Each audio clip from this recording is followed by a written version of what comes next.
बोलिए श्री राधा वल्लभ सरकार की जय। सद्गुरुदेव भगवान की जय। श्याम प्यारे की जय।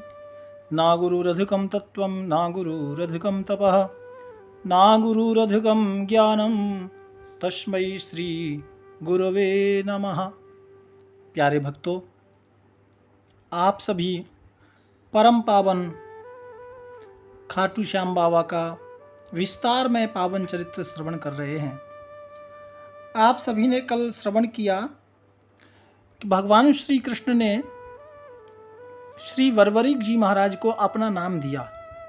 कहा, श्याम नाम से तुम्हारी कलकाल में पूजा होगी और खाली कलिकाल में पृथ्वी पर पूजा होगी ऐसा नहीं है भक्तों। कहा, सर्वत्र तुम्हारी पूजा होगी।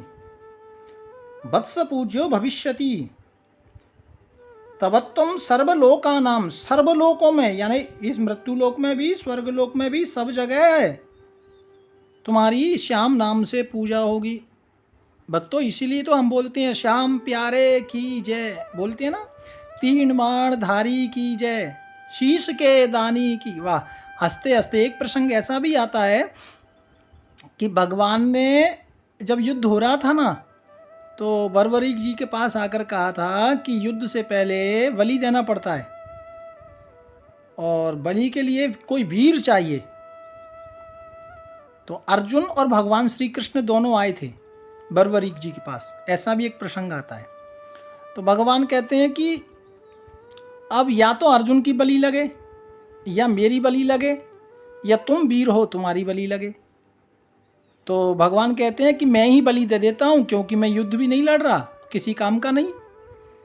तब श्री वरवरिक जी महाराज ने कहा, ठाकुर आप ना दीजिए, मैं आपका छोटा हूँ, आपका पौत्र हूँ, मैं बलि दूंगा। और ऐसा कहकर हंसते हंसते अपने सिर का छेदन कर दिया, बलि यानी दान दे दिया सिर को। एक ऐसा प्रसंग भी आता है भक्तों। तो जब इतना त्याग किया, ये तो भक्तों मैं यही कहूँगा कि कलिकाल में भगवान श्री कृष्ण अपने भक्तों के लिए अलग अलग रूपों में भक्त कल्याण के लिए भगवान विराजमान हैं। तो इसीलिए हम बोलते हैं श्याम प्यारे की जय। आप समझ गए होंगे। प्यारे भक्तों, जब आशीर्वाद दिया और कहा कि मांगो क्या चाहिए, तो श्री वरवरिक जी महाराज ने कहा कि मैं युद्ध देखने की लालसा से यहाँ आया था, तो हे नाथ मैं युद्ध देखना चाहता हूँ। भगवान ने एक पर्वत पर मस्तक को विराजमान कर दिया और भक्तों भयंकर महाभारत युद्ध हुआ, 18 दिन चला। युद्ध में सब वीर मारे गए। अंत में एक बंदा, एक वीर बचा था दुर्योधन, उसको भी भीमसेन ने अपनी गदा से अंत में मार दिया। जब युद्ध समाप्त हो गया तो श्री युधिष्ठिर जी महाराज भगवान श्री कृष्ण को कहते हैं, नाथ आपकी कृपा से हमने विजय को प्राप्त कर लिया है। इतना सुना भीमसेन जी भी उत्थों ही खड़े थे भक्तों। भीमसेन जी ने सुना, अच्छा, बोले कन्हैया ने तो अस्त्र भी नहीं उठाया, असी वैसे ही हैं जो इनने बड़े बड़े गद्दा मार के इत्थों लड़ाई लड़ रहे हैं 18 दिन से, और हमने कुछ नहीं किया। तो अभी देखो मैंने दुर्योधन को मारा है और आप कहते हैं सारा श्रेय कन्हैया को दे रहे हैं। क्योंकि भक्तों भीमसेन जी की नज़रों में भगवान श्री कृष्ण भाई का संबंध रखते थे। वो सोचते थे ये भाई हैं, उनको नहीं मालूम था कि ये भगवान है। क्योंकि विराट रूप तो अर्जुन को नज़र आया था ना, भीम को थोड़ी आया था। तो भीम की नज़रों में तो भगवान भाई ही थे। प्यारे भक्तों, तो भीमसेन जी कहते हैं कौरवों को, इतना 100 कौरवों को मैंने मारा है जो दुर्योधन के भाई थे। बड़े बड़े वीरों को मैंने मार लिया है, उनको मार दिया। और ठाकुर जी ने तो अस्त्र भी नहीं उठाया। आप कह सारा श्रेय भैया कन्हैया को दे रहे हैं और हमने कुछ नहीं किया। प्यारे भक्तों, तब श्री युधिष्ठिर जी महाराज हंसे और अर्जुन कहते हैं, भैया भीम तुम भगवान श्री कृष्ण की महिमा को नहीं जानते हो। इन्होंने विराट रूप दिखाकर हमको समझा दिया है, यही सबसे बड़े नायक हैं। इन्हीं की शक्ति ने सारा काम किया है, इन्हीं की शक्ति से हमने विजय प्राप्त किया है। तो अब ये भी एक भगवान की लीला है भक्तों। भीमसेन जी कहते हैं इन्होंने क्या किया, और ये तो मेरा छोटा भाई है, अरे लीला की है तो भगवान ने की होगी। अब ये भगवान थोड़ी है, वो तो छोटा भाई मान रहे थे ना। भगवान जी कहते हैं भीम दादा आप ठीक कह रहे हैं, मैंने कुछ नहीं किया। अर्जुन बोले आप सब कुछ जानने वाले हैं, जो किया कराया है सब आपका ही है, सब आपका ही है नाथ। अब भीम दादा तो मानने को तैयार ही नहीं हो रहे थे भक्तों। तो 5 थे, 5 की राय अलग अलग हो गई, विवाद छिड़ गया। अब विवाद छिड़ गया तो भाई विवाद में तो पंचायत होनी चाहिए, लेकिन पंच कौन बने, न्यायाधीश कौन बने, न्याय कौन करेगा, पंत प्रधान कौन बनेगा जो बता सके कि क्या सच है क्या झूठ है। तो कहा कि अब दोनों पक्षों में विवाद हुआ, भीमसेन और इधर अर्जुन भगवान श्री कृष्ण। तो कहते हैं भाई न्यायाधीश कौन, न्याय कौन देगा, और न्याय देने वाला व्यक्ति वही होना चाहिए कौन, जो भेद ना करे, जो आप्त पुरुष हो, जिसको अपने पराये में कोई भेद ना हो, निष्पक्ष गल करता हो, ऐसा पुरुष कौन है। और बोले जिसने पूरा महाभारत देखा हो वही तो बता सकता है। तो कहा भगवान ने कहा ऐसा पुरुष तो एक ही है जो श्रेष्ठ भी है और जिसने महाभारत पूरा देखा भी है। कहा कौन है, बोले बर्बरीक जी। हाँ ये ठीक है, उनके पास चलना चाहिए। अब उनसे ही पूछा, पूरा युद्ध का विवरण लेना है, उनसे ही पूछना है, उन्होंने ही देखा है, तो उनके पास चलना चाहिए। अब भीम दादा तो बड़े खुश हो गए भक्तों। क्यों, क्योंकि भीम दादा को लगा कि बन गई गल।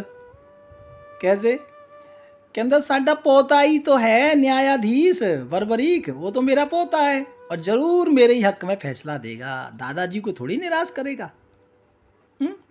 तो भीमसेन जी बड़े खुश हुए और सब लोग इकट्ठे होके श्री श्याम प्यारे बर्बरीक जी के पास आए। प्यारे भक्तों, और सब ने आकर के एक ही प्रश्न किया। बर्बरीक जी ने सबको प्रणाम किया और पूछा कि हम सब लोग आपसे एक निष्पक्ष बात पूछना चाहते हैं। हम सब में एक बात को लेकर बड़ा विवाद है। असल में विजय का श्रेय किसके पक्ष में जाता है। हम आपसे पूछना चाहते हैं कि वास्तव में इतने बड़े ये वीरों को किसने समाप्त किया, असल में कौन वीर है, किसके पक्ष में ये निर्णय जाए। तब बर्बरीक जी ने मुस्कुरा कर कहा एको मया कुमान दृष्टो। दादाजी मैंने तो एक को ही देखा, दूसरा तो देखा ही नहीं पूरे युद्ध में। कहता एक ही को देखा, एको मया कुमान दृष्टो, मेरी दृष्टि में तो एक ही था, एक को ही देखा था, मैंने एक को ही देखा था। वह जब दाहिनी ओर घूमते थे उस समय उनके 5 मस्तक हो जाते, 10 हाथ हो जाते, और बाईं ओर 1 मस्तक होता, 4 भुजाएं होती नारायण रूप में। यानी हरिहरानंद महाराज, हरिहरानंद स्वामी का दर्शन, ठाकुर जी का दर्शन श्री बर्बरीक जी को हुआ था युद्ध में। तो कहा कि मैंने तो एक को ही देखा दादाजी।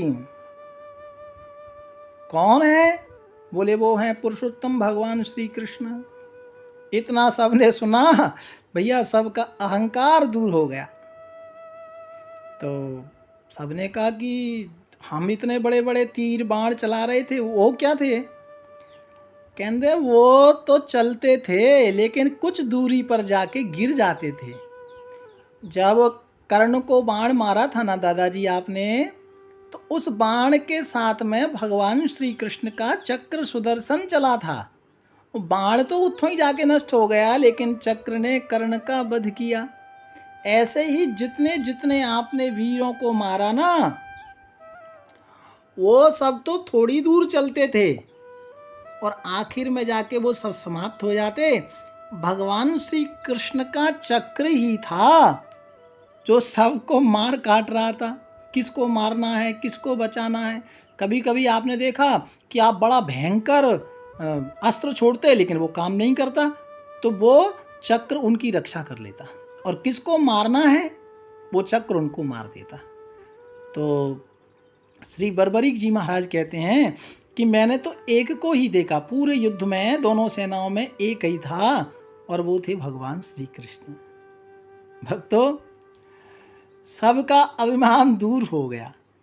जब ये बात सुनी तो सबका अभिमान दूर हो गया। इसका मतलब क्या है भक्तों? सर्वधर्म परित्यज्य मामेकं शरणं व्रजः। अब इसका मतलब यही है कि भगवान श्री कृष्ण ने अर्जुन को कहा कि तू सब कुछ छोड़, तेरे बुद्धि में बात आएगी नहीं। गीता को जब सुना था ना, तो कहा अब तू सब धर्म सब कुछ त्याग के तू मेरी शरण में आ जा, बस इतना तो कर। और देखिए यहाँ एक संदेश मिलता है कि जब कोई भी संसार का जीव, कोई भी भगवान का भक्त जब भगवान के शरण में आ जाता है, लेकिन भक्तों आने का मतलब ये है कि बिल्कुल 100% आ जाना, 100% विश्वास करना। हाँ, ये नहीं कि बस ऐसे ही शक्ल दिखाने वाला प्यार करना, इससे बात नहीं बनेगी। सर्वधर्म, जो कुछ है सब कुछ त्याग के भगवान की शरण में आना, है ना।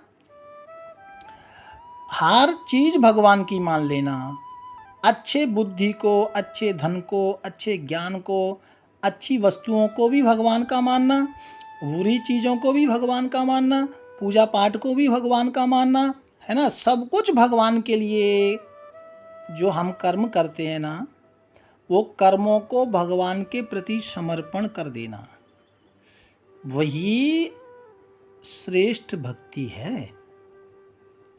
आपको भगवान को मानना है तो ये नहीं कि सुबह आपके मन में आया आपने 2 माला ज़्यादा कर दी, और दोपहर में मन में आया तो थोड़ा भोग लगा दिया, और शाम को कहते मन ही नहीं है साडा। कहते क्यों? मन ही नहीं है, अब माला फेरने का मन नहीं है, और बस पोते को बोल दिया, नूह को बोल दिया तुसी जोत जला दो, साडा मन नहीं है। तो ये नहीं होगा भक्तों। उसके लिए तो परिश्रम, त्याग, समर्पण। जब तक आपका पूर्ण समर्पण भगवान के प्रति नहीं जागेगा, तब तक आपको भगवान की कृपा नहीं मिलेगी। हाँ भक्तों, पूर्ण समर्पण जब तक हमारा भगवान के प्रति विश्वास नहीं आएगा, कितनी भक्ति कर लो कुछ नहीं होगा। अब ये आपको देखना है कि मेरा समर्पण भगवान के प्रति कितना है। हमारा समर्पण बड़ा कमज़ोर है ना। 1 मिनट में तो बन जाता है, 1 मिनट में बिगड़ जाता है। अरे भैया, ये तो संसार के लिए नियम लागू होता है, भगवान के लिए नहीं। भगवान के लिए तो समर्पण यानी समर्पण, ठीक है ना। जो कुछ है उसके लिए मन से समर्पण कर दिया तो उसमें बिल्कुल हिचकना नहीं चाहिए। तो यही तो अर्जुन ने किया था। अर्जुन ने सब कुछ ईश्वर को समर्पण कर दिया, इसीलिए महाभारत में पांडवों की विजय हुई। यत्र योगेश्वरः कृष्णो यत्र पार्थो धनुर्धरः तत्र शीर्विजयोर्भूतिर्द्रुमामोतिर्मतिर्मम। इसका मतलब ये है यत्र योगेश्वरः कृष्णो, जहाँ भगवान की याद है भक्तों, और जहाँ यत्र योगेश्वरः कृष्णो यत्र पार्थो धनुर्धरः, मतलब जहाँ पर कर्मयोगी धनुर्धारी अर्जुन जैसा कर्मयोगी है, भक्त है। ध्यान देना, जहाँ अच्छा कर्म है और भगवान की याद है। कई बार मेरे पास प्रश्न आता है, अभी कुछ दिन पहले प्रश्न आया था कि कर्म बड़ा या भगवान, ऐसा प्रश्न आया था, कर्म बड़ा या भक्ति। अब मेरे भाई ये बात जरा आप गौर से सुन लो। कर्म वही श्रेष्ठ है जिसमें भगवान की याद है। क्योंकि संसार में आप विजय पाना चाहते हैं, काम क्रोध लोभ मद ईर्ष्या या वैभव आप पाना चाहते हैं, भगवान की कृपा पाना चाहते हैं, तो मेरे भाई उस चीज को आपको समझना पड़ेगा। समझना क्या पड़ेगा? आप जो कर्म करते हैं वह भी भगवान के निमित्त हो। तो जहाँ भगवान की याद है और जहाँ कर्मयोगी अर्जुन जैसा भक्त है, वहाँ क्या होता है? तत्र शीर विजयोर भूतिर, वहाँ पर विजय होती है भक्तों। ये मैं नहीं कह रहा, ये भगवान साक्षात गीता बोल रही है। तो इसलिए प्यारे प्रभु प्रेमियों, आप अब हमको इस कथा से ये संदेश मिला कि हमने जो कुछ करना है वो भगवान के प्रति समर्पण करके करना है। जिस दिन सच्चे दिल से आप ऐसा करने लगोगे ना, तो सत्संग सुनना साकार हो जाएगा। हाँ, नहीं तो रोज सुनो, किसी दिन फेल करते हैं, किसी दिन पास करते हैं, कोई गल नहीं। देखो, सत्संग सुनने से उसमें से कुछ ग्रहण कर लो, है ना। और कई बार तो लोग 10-5 मिनट का सुनते हैं, आगे तो बोर हो जाते हैं, क्योंकि कौन लगाए इतना दिमाग। हाँ, यदि कोई इधर उधर की गल्लाएं संसार की होगी तो 2 घंटे कब चले जाएं कोई मालूम नहीं लगता। तो मेरा हाथ जोड़ के निवेदन सिर्फ इतना है कि जो भी कथा हम श्रवण करते हैं, उनका जो निचोड़ आता है, उनका जो सारांश आता है, कथा को आप न समझ पा रहे हो तो कम से कम उसके सारांश को तो ग्रहण कर लो, ठीक है ना। बस, तो ये जो कथा है श्री बर्बरीक जी महाराज की महाभारत की, ये यहाँ पर विराम हो रही है भक्तों, स्कंद पुराण के अनुसार। अब आगे जितों अभी राजस्थान सीकर जिले में खाटू श्याम प्यारे जो है ना, खाटू बाबा, खाटू नरेश, ये खाटू नाम का तो पिंड है। नाम तो आप श्री का मैंने बताया कितने नाम है, सिद्धसेन बर्बरीक जी, है ना, और श्याम प्यारा, तो ये सब नाम है। खाटू वारे बाबा, खाटू वारे श्याम इसलिए क्योंकि वो गांव का नाम खाटू है, ठीक है जी, इसलिए खाटू वाले बाबा की जय बोलते हैं। अब ये खाटू गांव में कैसे प्रकट हुए, खाटू गांव में कैसे मंदिर बना, और कैसे कैसे किस राजा ने ये बनाया, कब बना, कैसे पूजा स्टार्टिंग हुई, वो कथा हम कल सुनेंगे। भाव प्यार से राधे राधे राधे।